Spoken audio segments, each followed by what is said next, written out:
the same way, so the Nazis are the first ones who actually tried actively to translate Mein Kampf. That process was problematic and took a while, and it requires Nazis to revise the book, because there are actually parts of the book that are anti-Arab.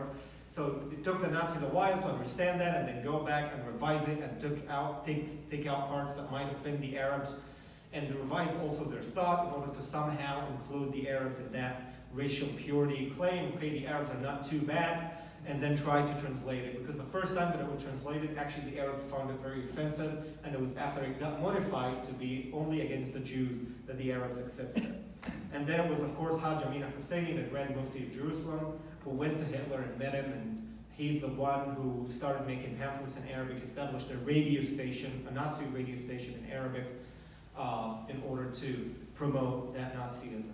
And then with time, that became that kind of morphed with classical Islamic anti-Semitism, hatred for the Jew, the treacherous, the ones that tried to kill the Prophet. It became the eternal Jew that embodies all villainy and all evil in the world. It became this primordial archetypal understanding of good and evil and everything that is bad and about humanity.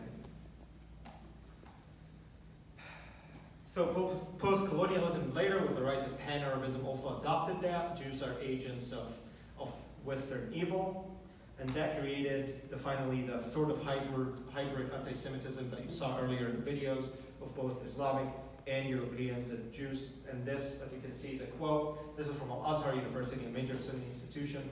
Muslims must not reconcile with those Jews whom they occupy Palestine and assaulted its people and their property in any which will allow Jews to remain as a state on Muslim holy lands.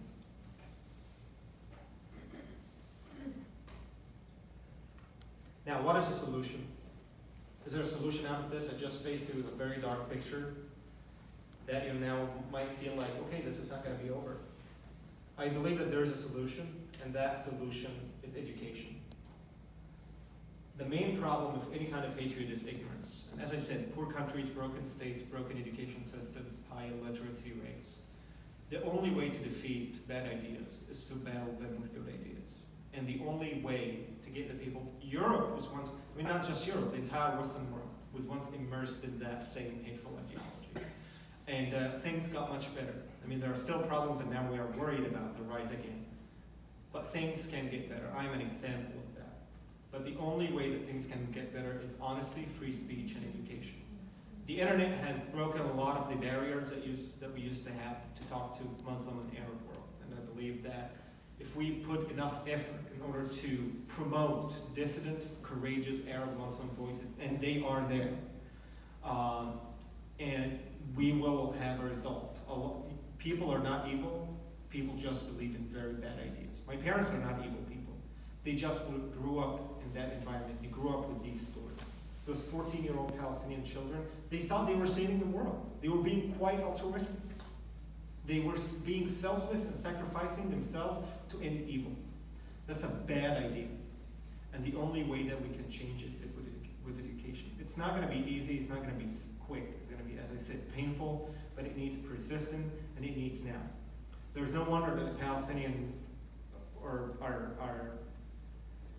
are engaged. A lot of them are, or many of them are engaged in the amount of terrorism that they are. If they go to a school named after a terrorist, listen to all of those stories in the morning, watch those cartoons on the TV, what do you expect? This is why we have to put global pressure, specifically on the Palestinians, who receive quite a bit of aid from Europe and the United States, to revise their education and the school system. And also to engage in an actual honest dialogue with the Muslim and the Arab world regarding the nature of their beliefs and the nature of the education system that they spread. And there are brave and courageous voices.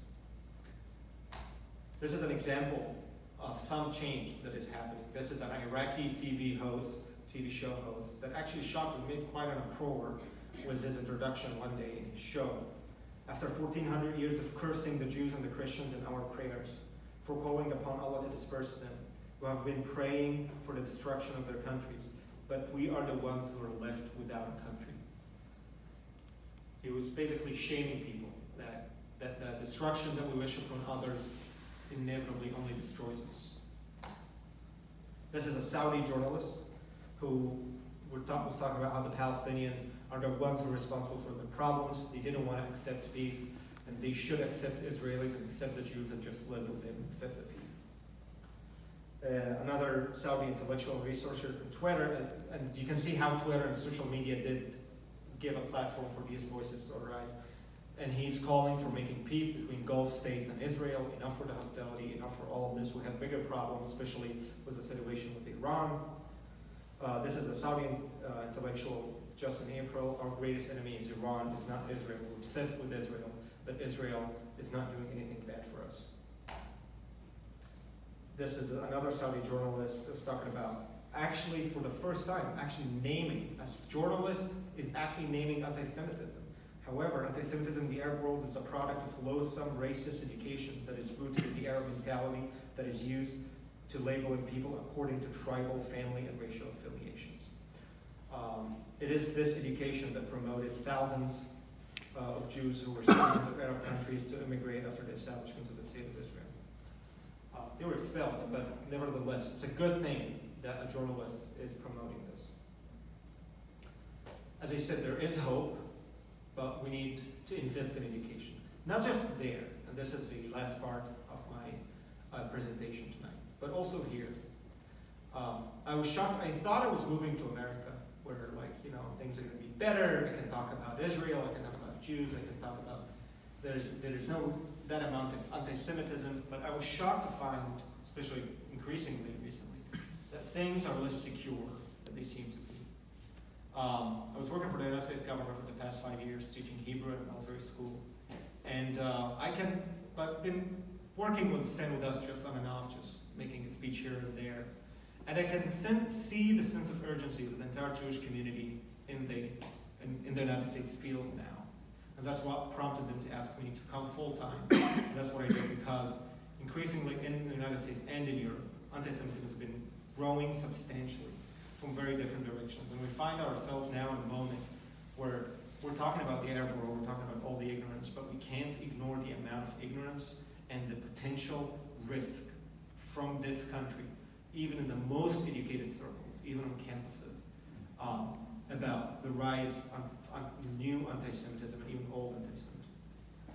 Now we have a challenge where a lot of different kinds of more anti-Semitism are morphing together to form a crucial and quite dangerous moment in the history of Jews of the diaspora. In Europe, we already see that it's probably the end of European Jewry and the Jewish history in Europe and in the United States. We have three kinds of anti-Semitism that are rising: far-right anti-Semitism, far-left anti-Semitism, and Islamic anti-Semitism that is making it to America. The easiest one to talk about and to call out is usually the far-right anti-Semitism, because of all the political calculations, because of how old it is, and also because it's usually attached to different kinds of racism that society is very aware of.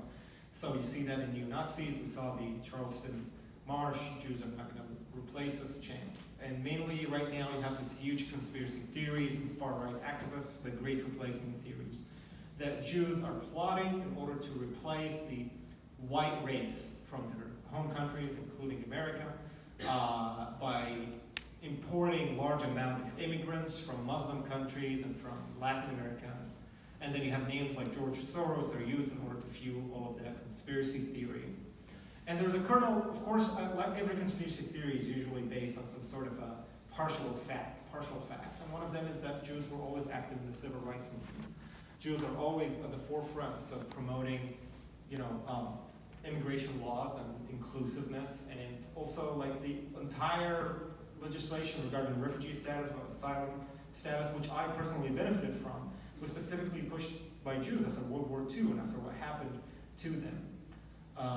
And then you have the far left anti-Semitism, which is quite disturbing, and it's very different than in Europe. So in Europe, I was in Europe not too long ago. In Europe, the far left anti-Semitism is a classical European anti-Semitism, the idea of the Rothschilds sitting on the piles of money, controlling the world. That is the Labour Party. That's Jeremy Corbyn. That's a lot of things that they say. That's actually different than the far left anti-Semitism here. The far left anti-Semitism here is quite ironic. So the far right anti-Semitism sees the Jews are not white enough. They are not white enough, but they can pass up as white, and that's a problem. That's why we need to get them out. Now the far left doesn't claim, in the United States, doesn't just claim that the Jews are white, they are extra white. They are the most privileged people of white. So on the scale of intersectionality, Jews are the most losing of all the losers, because it basically is this pyramid where the more victimized you are, the more rights you have, and the more privileged you are, the less you have. So Jews are the most privileged, you are whiter than white, so they don't deserve this. But it's not one reason, and nothing is only one reason. So we have also the rising hostility to the idea of nationalism in general, and nationalism is evil, it leads to evil, and this rises idea of global citizenry, which leads automatically to animosity to Israel, because animosity is based on clear nationalist definitions of what a Jew is and